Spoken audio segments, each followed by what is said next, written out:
नमस्कार. पाठपुरावा या कृषी आणि कायदेविषयक माहिती देणाऱ्या चॅनलवरती तुम्हा सर्वांचे मी मनापासून स्वागत करतो.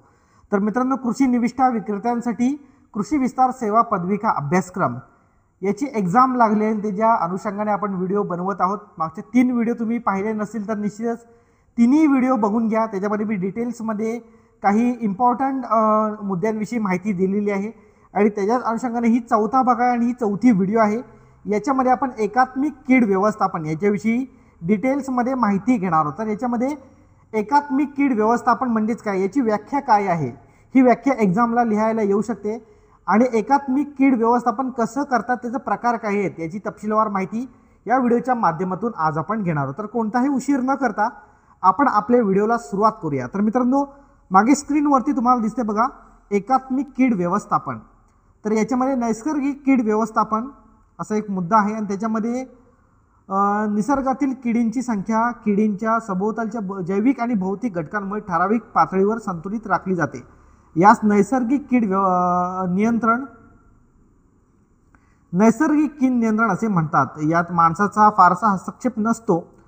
नैसर्गिक शत्रू वातावरण, तापमान, प्रकाश, पाऊस, वारा, वादळ, पर्वत, नद्या, समुद्र आणि जमिनीचा उंच सखलपणा या भौतिक घटकांचा सहभाग असतो. तर किडींच्या संख्येत कधी वाढ होते, कधी घट होते, तर कधी संख्या कायम राहते. यालाच निसर्गाचा समतोल असे म्हणतात. निसर्गात 99% किडींची संख्या अशा प्रकारे नैसर्गिक रीतीने नियंत्रण केली जाते. तर उपयोजित कीड नियंत्रण या ठिकाणी बघा उपयोजित कीड नियंत्रण. किडीच्या नियंत्रणासाठी माणसाला विविध उपाययोजना कराव्या लागतात. त्यालाच उपयोजित कीड नियंत्रण असे म्हणतात. यामध्ये किडींना मारण्यासाठी अथवा प्रतिकूल वातावरण निर्माण करण्यासाठी कीडनाशकांचा वापर करतात. किडींच्या नैसर्गिक शत्रूंमार्फत त्यांचा नाश करतात. यंत्राचा वापर करून त्यांना मारतात अथवा त्यांच्या पुनरुत्पादनात किंवा जीवनक्रमात अडथळे निर्माण करतात.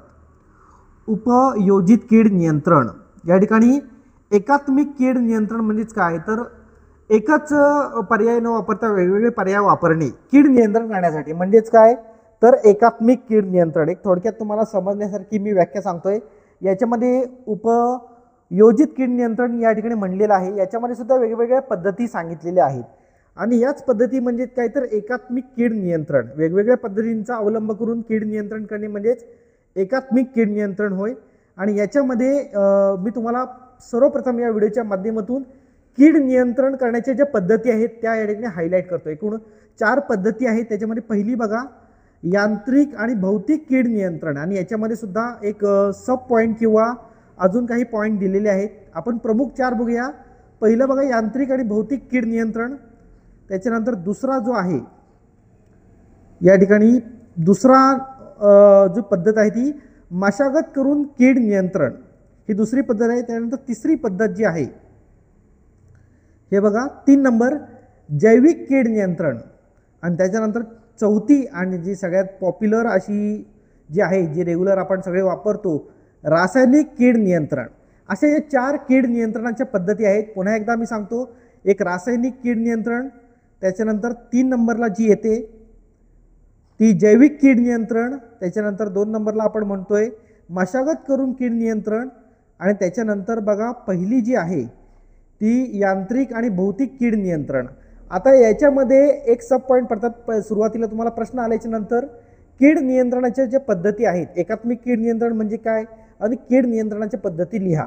आणि याच्यामध्ये तुम्हाला या कीड नियंत्रणाच्या 4 पद्धती लिहायच्या आहेत आणि 4 पद्धती लिहून त्या एक्सप्लेन करताना म्हणजे त्याच्यामध्ये पॉईंट लिहिताना तुम्हाला हे टाकायचे. यांत्रिक कीड नियंत्रण म्हणजे काय, यंत्राच्या सहाय्याने कीड नियंत्रण करणे, या सगळ्या प्रकार त्याच्यामध्ये आहेत. त्याच्यानंतर बघा भौतिक कीड नियंत्रण, म्हणजे त्याच्यामधल्याच हा भौतिक कीड नियंत्रणाचा एक विषय आहे. ही कीड नियंत्रणाची जुनी पद्धत असून त्यात भौतिक घटकांचा वापर केला जातो. त्यासाठी लागणारी ऊर्जा नैसर्गिक आणि कृत्रिम साधनांपासून घेतली जाते. या पद्धतीत किडींना प्रतिकूल वातावरण आणून मारण्यात येते. त्यासाठी खालील भौतिक घटक वापरतात. आता भौतिक घटक कुठले, तर तापमान आणि उष्णता. कडक उन्हामध्ये अन्नधान्य आणि बियाणे वाळवण्यामध्ये कीड नियंत्रण केले जाते. तुम्हाला तर माहिती आहे की अन्नधान्यामध्ये जर किडी झाल्या असतील तर ते उन्हामध्ये कडकडीत वाळवायला टाकतात. तर ही एक पद्धत आहे. शीतगृहाचा वापर करणे.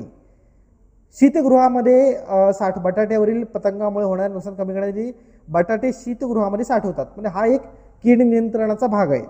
त्यानंतर प्राणवायूची कमतरता. हवाबंद धान्यातील प्राणवायू किडीच्या श्वसनासाठी वापरला जाऊन त्या ठिकाणी कार्बन डायऑक्साईडचे प्रमाण वाढते, त्यामुळे धान्यातील कीड मरतात.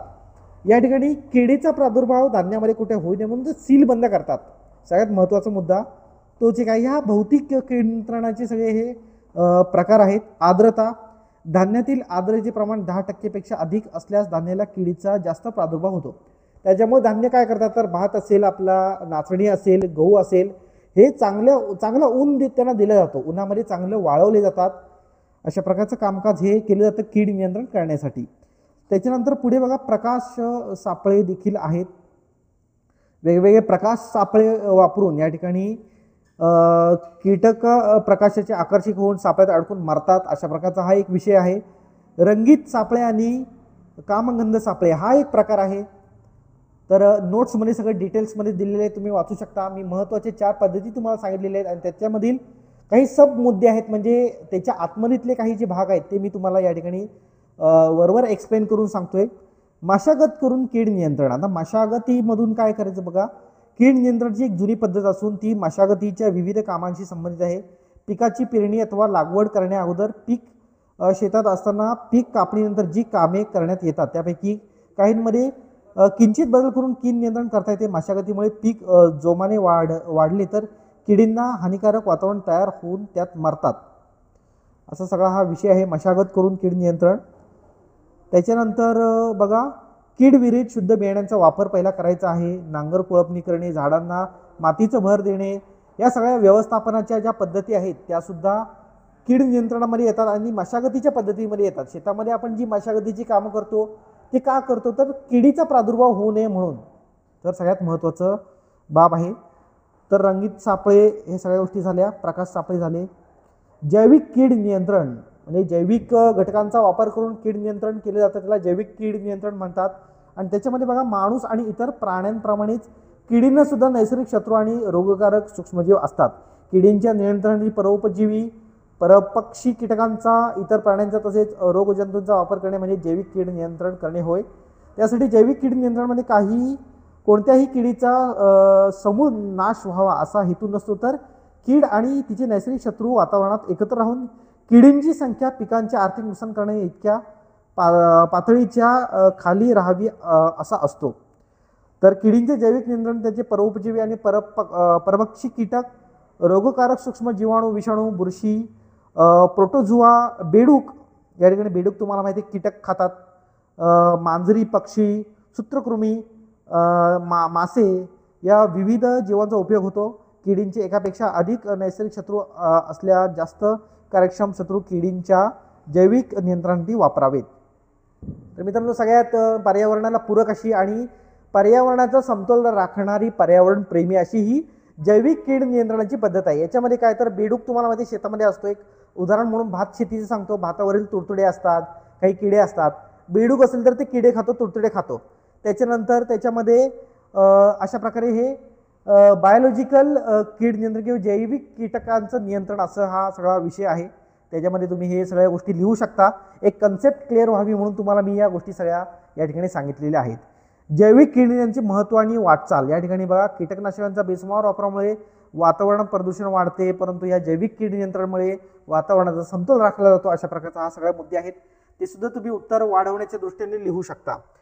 तर पुढे आपण बघूया. या ठिकाणी हे जैविक कीड नियंत्रण सगळं डिटेल्समध्ये दिलेलं आहे, तुम्ही वाचू शकता. सगळ्यात महत्त्वाची जी पद्धत आहे ती रासायनिक कीड नियंत्रण, रसायन फवारून किडी मारून टाकणे. तर याच्यामध्ये किडींचे नियंत्रणासाठी रासायनिक विषारी द्रव्याचा उपयोग करणे म्हणजेच रासायनिक कीड नियंत्रण होय. रसायनामुळे किडी मरतात अथवा त्यांच्या जीवनक्रमावर दूरगामी परिणाम होऊन जातात. तर बघा, आदर्श कीटकनाशक हानिकारक कीटकांना अतिविषारी तर उपयुक्त कीटक आणि इतर प्राण्यांना कमी विषारी असतात. पिकांवरील फवारणी अथवा धुळणी केल्यावर पिकांची विषबाधा होत नाही. कीटकनाशकांचा वापर केल्यानंतर किडींवर त्वरित विषारी क्रिया होऊन किडी बेशुद्ध पडून मरायला लागतात. खाद्य पिकांवर, भाजीपाल्यांवर, फळांवर, अन्नधान्यावर कीटकनाशकांच्या विषारी अंशाचे रूपांतर बिनविषारी अंशात वेगाने होणे गरजेचे आहे. अशी आदर्श कीटकनाशके बाजारात उपलब्ध हवीत. या ठिकाणी कीटकनाशकातील घटक, या ठिकाणी कीटकनाशकांविषयी तुम्हाला सगळ्यांना चांगल्या पद्धतीने माहिती आहे. कीटकनाशकं किडी मारायला वापरतात. रासायनिक पद्धत सगळ्यात कारगर पद्धत. एकदा म्हणजे आणलं औषध फवारलं की विषय संपून जातो, किडी मरून जातात. अशा प्रकारची ही पद्धत आहे. याच्यामध्ये डिटेल्समध्ये तुम्ही लिहू शकता. तर या ठिकाणी बघा, सगळ्यात महत्त्वाचा मुद्दा रासायनिक कीड नियंत्रण म्हणजे काय याची व्याख्या लिहून त्यातले काही पॉईंट्स तुम्हाला लिहायला येतील. आणि त्याच्यामध्ये सगळ्यात महत्त्वाचं काय, रासायनिक कीड नियंत्रणाचे फायदे काय आहेत आणि रासायनिक कीड नियंत्रणाचे तोटे काय आहेत. तर 1 बाय 1 आपण याच्यामध्ये बघूया की नेमकी काय आहेत ते तुम्ही समजून घ्या आणि पेपरला तसे आल्याच्या नंतर लिहू शकता. तर बघा, रासायनिक कीड नियंत्रणाचे फायदे कोणते आहेत. किडींचा उद्रेक झाल्यावर रासायनिक कीटकनाशकांचा उपयोग करून त्यांचा त्वरित बंदोबस्त करता येतो. पहिला, कीडनाशके सर्वसाधारण शेतकऱ्यास बाजारात नेहमी उपलब्ध असतात. कीडनाशकांच्या वापरासाठी मजुरी कमी लागते. कीडनाशके विविध स्वरूपात उपलब्ध असल्यामुळे विशिष्ट परिस्थितीत विशिष्ट स्वरूपाचा वापर सहज करता येतो. रासायनिक कीड नियंत्रणाची सुरुवातीची किंमत कमी असते. त्याच्यानंतर रासायनिक कीड नियंत्रणाचे तोटे काय आहेत. रासायनिक कीटकांचा अनियंत्रित आणि बेसुमार वापर केल्यामुळे किडींची प्रतिकारक शक्ती वाढत आहे. त्यामुळे कीटकनाशकांचा खर्च वाढतो. कीटकनाशकांचे विषारी अवशेष खाद्यपदार्थ, फळे, भाजीपाला, अन्नधान्य इत्यादींवर आले ते माणसांच्या शरीरात साठवले जातात. त्यामुळे त्यांना असाध्य रोग होऊ शकतो. अशा कृषी मालाच्या निर्यातीत देखील अडचणी येतात. कीटकनाशके वापरल्यानंतर किडी, नैसर्गिक शत्रू, परागीभवनाचे काम करणारे प्राणी यांची संख्या कमी होते. मात्र किरकोळ नुकसान करणाऱ्या किडींची संख्या झपाट्याने वाढून नुकसानकारक प्रमुख किडी बनतात व वातावरणाचा समतोल बिघडतो. सगळ्यात महत्त्वाचं काय, मधमाशा असतील ज्या परागीकरण करतात, तर ह्या कीटकनाशकांच्या बेसुमार वापरामुळे त्या देखील मरतात आणि त्या मेल्या तर आपलंच अस्तित्व संपून जाईल. अशा प्रकारचा हा काम आहे आणि हा सगळ्यात भयानक आणि तोटा आहे आपला. कीटकनाशकांची वाहतूक, साठवण निष्काळजीपणे केल्यास त्यापासून मृत्यूसारखे गंभीर अपघात होतात. हा देखील एक तोटा आहे. या ठिकाणी तुम्ही पाहिला असेल. तर अशा प्रकारचे फायदे आणि तोटे आपण या ठिकाणी बघितलेले आहेत. एकात्मिक कीड नियंत्रण सगळ्यात महत्त्वाचं आहे. एकात्मिक कीड नियंत्रण व्यवस्थापन, विविध पद्धतींचा वापर करून एकात्मिक कीड नियंत्रण करता येते. याच्यामध्ये 4 प्रमुख पद्धती आहेत. आजच्या व्हिडिओच्या माध्यमातून त्यांची आपण माहिती घेतली आणि त्याच्यामध्ये काही सब पार्ट आहेत त्याची देखील आज आपण माहिती घेतली. तुम्हाला ही व्हिडिओ कशी वाटली आम्हाला कमेंट करून नक्की कळवा. आपल्या चॅनलवरती तुम्ही नवीन असाल तर सबस्क्राईब करायला अजिबात विसरू नका. पुन्हा भेटूया मित्रांनो. जय हिंद, जय महाराष्ट्र.